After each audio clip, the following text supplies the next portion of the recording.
Bonsoir à tous, bienvenue dans Euronews Soir pour l'essentiel de l'actualité européenne et internationale de ce mardi 2 avril. Voici les titres de ce journal. Theresa May va demander un nouveau report de la sortie du Royaume-Uni de l'Union européenne. La première ministre britannique dit vouloir négocier également un deal avec le leader de l'opposition, Jeremy Corbyn, annonce qui intervient au lendemain d'un nouveau vote des parlementaires qui n'a pas permis de dégager un consensus. La question du retour des djihadistes européens et de leurs familles se pose après la chute de l'État islamique en Irak et en Syrie. Les Européens ont-ils une approche commune sur ces rapatriements alors que la menace terroriste demeure élevée? Interview dans ce journal.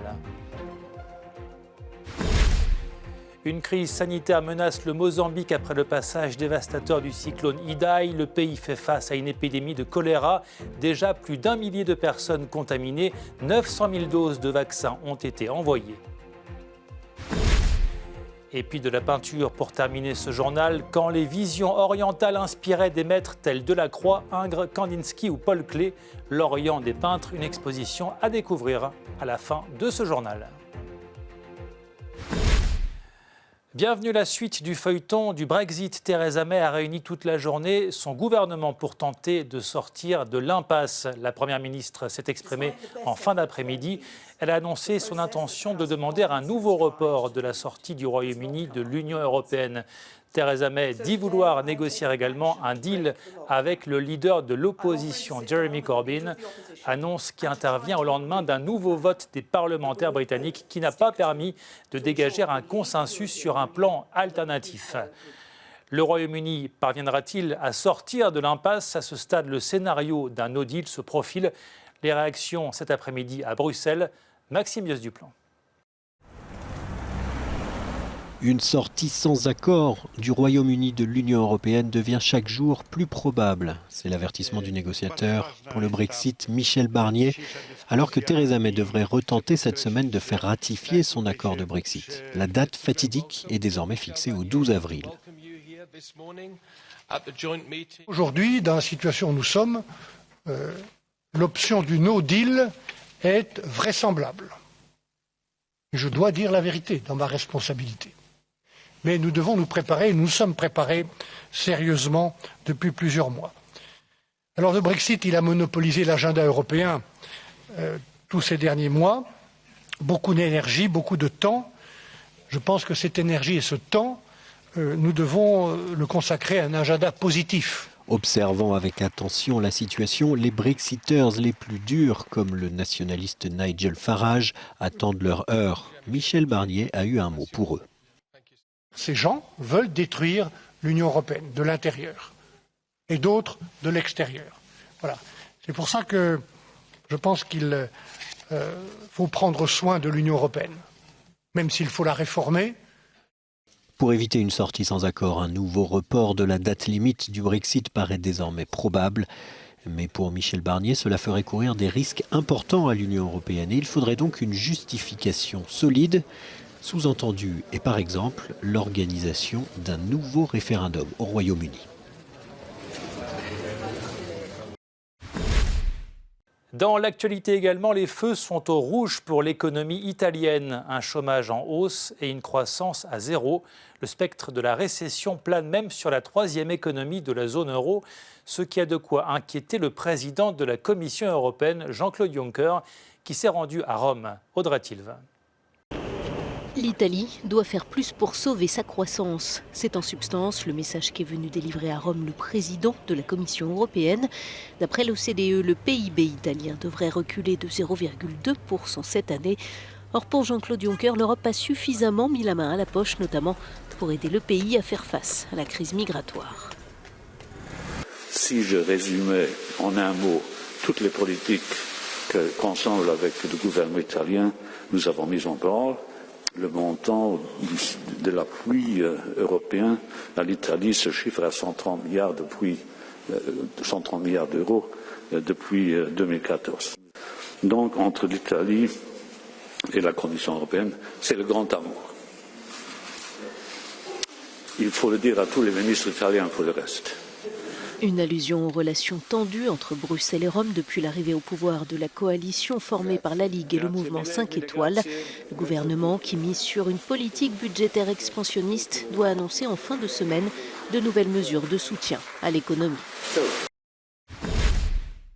De nombreuses réactions en Algérie au lendemain de l'annonce de la démission à venir du président Abdelaziz Bouteflika, démission qui doit intervenir avant la fin de son mandat, prévue à la fin du mois. Mais cette annonce n'a pas convaincu les Algériens qui souhaitent la fin de tout le régime. Olivier Peggy. En Algérie, la démission annoncée du président Bouteflika n'a suscité quasiment aucune réaction de joie. Et pour cause, les Algériens semblent soupçonner un nouveau tour de passe-passe. Leur méfiance s'est aiguisée ces dernières semaines au fil des décisions de la présidence, perçues comme des manœuvres pour rester au pouvoir. Le président Bouteflika aurait dû partir dès le début du mouvement de contestation, quand les gens se sont mobilisés contre la perspective du 5e mandat. Il aurait dû entendre ce qu'on lui dit, à savoir qu'on ne veut plus de lui.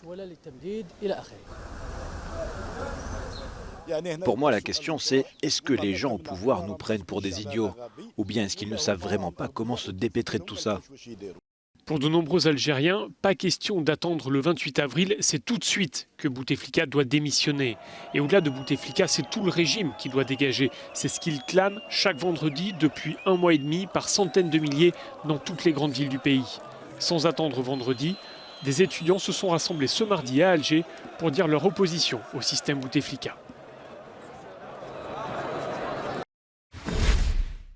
La question du retour des djihadistes européens et de leurs familles se pose après la fin annoncée du califat de l'État islamique en Syrie et en Irak. Les pays européens ne partagent pas une vision commune sur la réponse à apporter à cette question hautement sensible des rapatriements, alors que la menace terroriste en Europe demeure élevée. C'est notre encadré du jour, Maxime Weiss.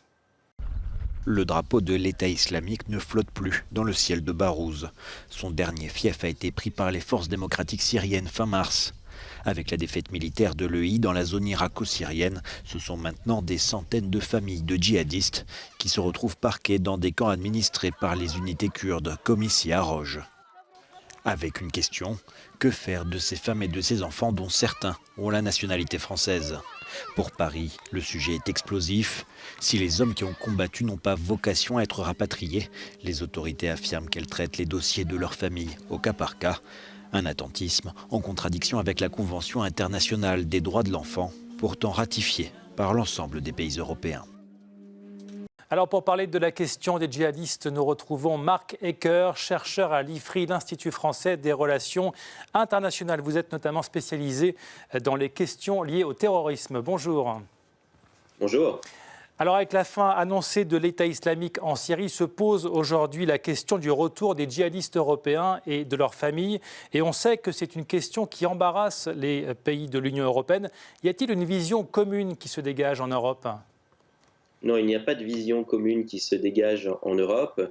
Et ce qu'on voit, c'est que tant au niveau de Bruxelles, où on a dit que les institutions européennes ne pouvaient pas vraiment avoir un rôle d'harmonisation, qu'au niveau des différents États, il n'y a effectivement pas de position commune. Ceci étant, il y a eu une directive tout de même en 2017 qui donnait quelques grandes lignes, en particulier sur le fait qu'il fallait pouvoir pénaliser, criminaliser le fait de rejoindre une organisation terroriste en zone syro-irakienne. Alors, quelle est la position de la France, par exemple ? Alors, la position de la France a changé selon les phases. Ce qu'il faut voir, c'est que jusqu'en 2016, la situation était très différente puisqu'il n'y avait pas de prisonniers français aux mains des Kurdes. Et à ce moment-là, les autorités françaises n'allaient pas exfiltrer de djihadistes en zone syro-irakienne, mais pouvaient au moins faciliter le passage de la frontière avec la Turquie et ensuite rapatrier les individus et les judiciariser. Depuis lors, la situation est différente puisque un certain nombre de Français sont prisonniers aux mains des forces kurdes et ce qui a été dit par les autorités au fil du temps, c'est que la situation serait étudiée au cas par cas, que les hommes adultes ne rentreraient pas et que les femmes, elles, pourraient rentrer uniquement selon certaines conditions et les enfants, dans la mesure du possible, eux, seront rapatriés. Alors ces djihadistes européens, est-ce qu'on sait combien ils sont aujourd'hui à être encore en Syrie et en Irak et combien d'entre eux sont détenus ? Alors, il est très difficile d'avoir des chiffres précis, même pour ce qui est des Français. Et une des raisons de cette difficulté, c'est l'attrition au combat. Il y a eu beaucoup de morts, on le sait, que ce soit lors de la bataille de Mossoul, lors de la bataille de Raqqa ou lors des batailles de ces derniers mois à Hajin ou Barouz. Et aujourd'hui, il est difficile de savoir exactement combien il en reste. Pour ce qui est des Français, par exemple, on sait qu'il y a à peu près 1300 adultes qui sont effectivement arrivés sur place. Sur ces 1300, il y en a un peu plus de 350 qui sont rentrés, et là j'inclus des enfants dans ce chiffre. Et puis les morts, on ne sait pas exactement combien il y en a. Avant la bataille de Mossoul, on disait qu'il restait 700 Français sur place. Moi, je serais surpris si on apprenait qu'il en restait, disons, la moitié. Il y en a probablement moins de la moitié qui sont encore en vie aujourd'hui. Merci beaucoup Marc Ecker. Je rappelle que vous êtes chercheur à l'IFRI, l'Institut français des relations internationales. Merci beaucoup. Merci à vous. Le Mozambique peine toujours à se relever après le passage dévastateur le mois dernier du cyclone Idai qui a également frappé le Malawi et le Zimbabwe. Des centaines de morts dans cette zone de l'Afrique australe, un bilan qui risque de s'alourdir compte tenu de la situation sanitaire alarmante.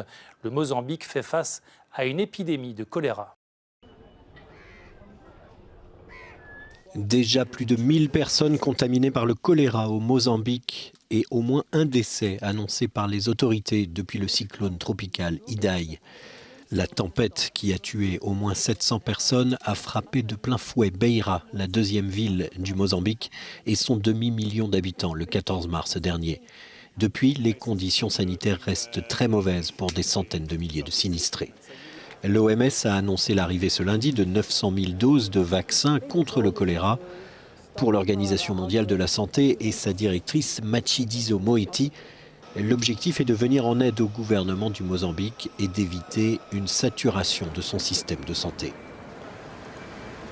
Les autorités du pays se veulent pourtant rassurantes et assurent que seule une centaine de patients sont toujours hospitalisés.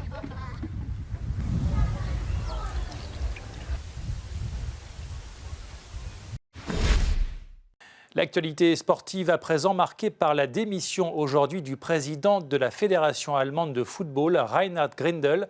La faute à une montre de luxe qu'il a reçue en cadeau. Maxime Bios-Duplan. Démission du président de la Fédération allemande de football, Reinhard Grindel, a annoncé qu'il quittait son poste après avoir reconnu avoir reçu en cadeau des mains du vice-président de la Fédération ukrainienne une montre de luxe à 6 000 €, non sans avoir expliqué qu'il n'avait aucune idée de la valeur de ce cadeau. Mais le patron du foot allemand s'est expliqué devant les médias ce mardi. Je démissionne de mon poste de président de la DFB. Je m'excuse d'avoir, à travers mon comportement peu exemplaire, en acceptant cette montre, confirmé ce que pensent beaucoup de professionnels et de bénévoles du football au sujet des cadres de la fédération.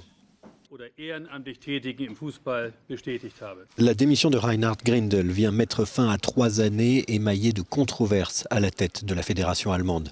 Mesut Özil, après son départ des terrains en juillet dernier, l'avait accusé d'entretenir une culture de racisme institutionnel. Le milieu de terrain d'origine turque avait déclaré que pour lui, je cite, « Quand je gagne, je suis allemand. Quand je perds, je suis un immigré ». Alors on termine ce journal par une exposition à Paris intitulée « L'Orient des peintres, du rêve à la lumière ». L'occasion de découvrir comment l'Orient a inspiré des peintres comme Delacroix, Ingres, Kandinsky ou Paul Klee. Cette exposition est à découvrir jusqu'au 21 juillet au musée Marmottan-Monet.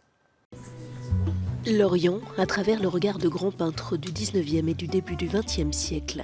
Dans cette exposition organisée au musée Marmottan-Monet de Paris, une 50aine d'œuvres font voyager le visiteur en terre orientale.